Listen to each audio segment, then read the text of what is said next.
Hello Sensuals. I want to take again the subject of Guy Challenge because I received a question, or actually two questions, and they came in about a month ago, and I do apologize for the time it took me to get to them. And they're quite interesting, so we'll just get right into them. First question goes like this. Do you really believe that you can consciously create a sexual space between two people if they do not connect? No. In fact, I don't, and I never said actually any time or anywhere that this is possible.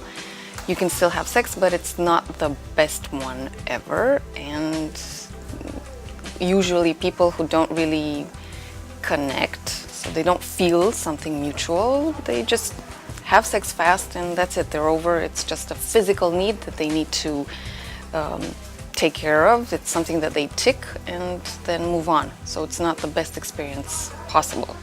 Sex can be so much different for both when feelings run deep. Talking about sexuality without the emotional aspects does not quite suffice. Totally agree.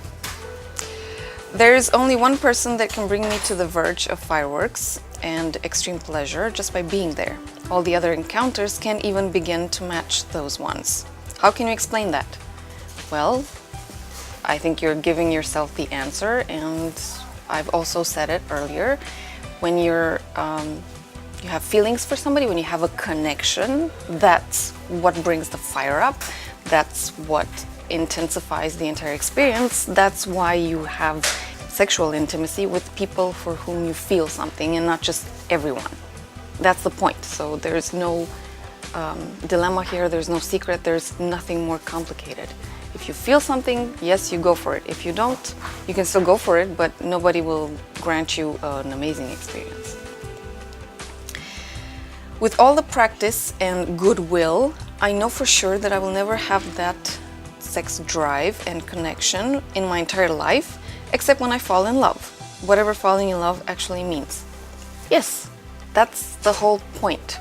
And I've done a video a long time ago. It was on the most important feminine quality for a profound sexual relationship.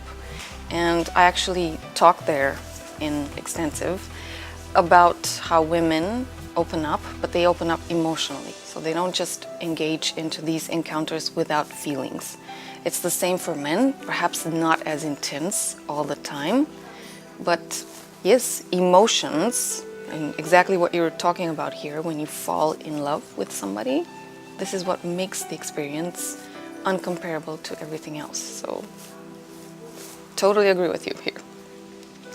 And the second question, how to get your excitement energy low when with the right partner to avoid premature ejaculation, or how to get it high when you don't feel your partner is present or connected. First, I want to point out that this whole question would actually be an entire course. It would take an entire course to answer it, because I would actually have you, if you were right here, I would have you work on a few practices just to get prepared.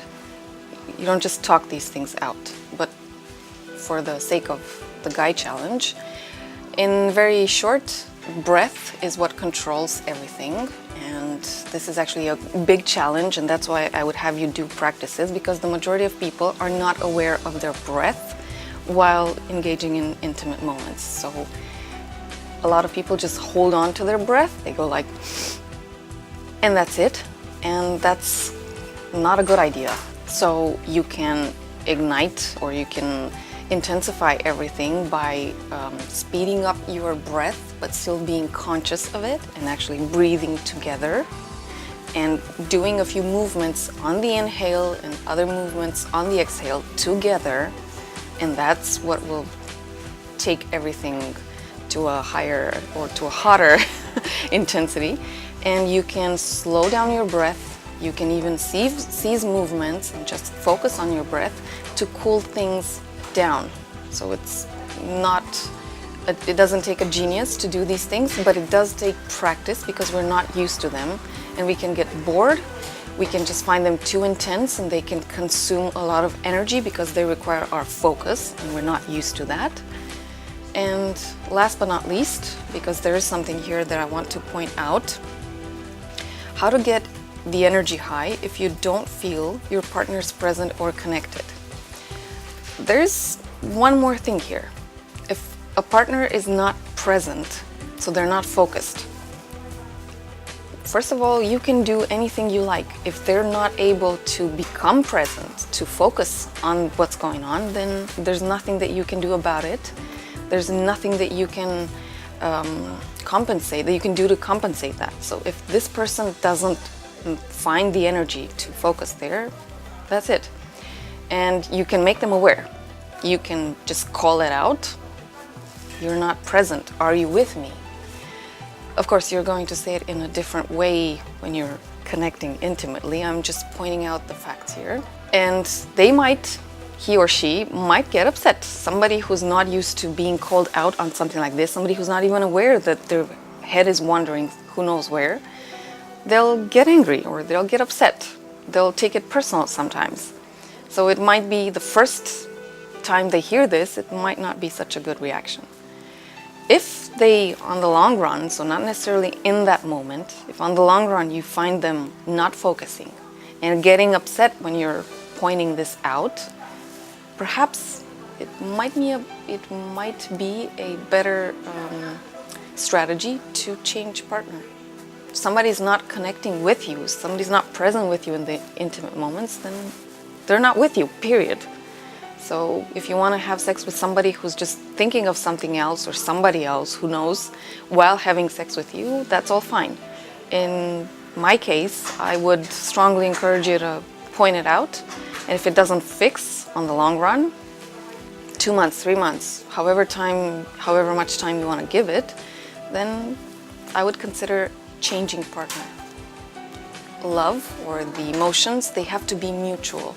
You can't have feelings for the both of you, and you can't be present for the both of you.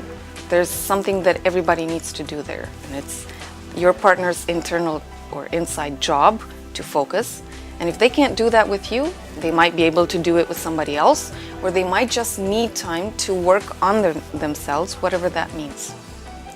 Lose the stress, lose the things that they're not allowing them to focus, get over whatever they have to get over, and so on. But they need some internal work, otherwise you can't have sex with somebody and have intimacy, true and genuine intimacy with somebody, not just sexual, emotional also. So thank you.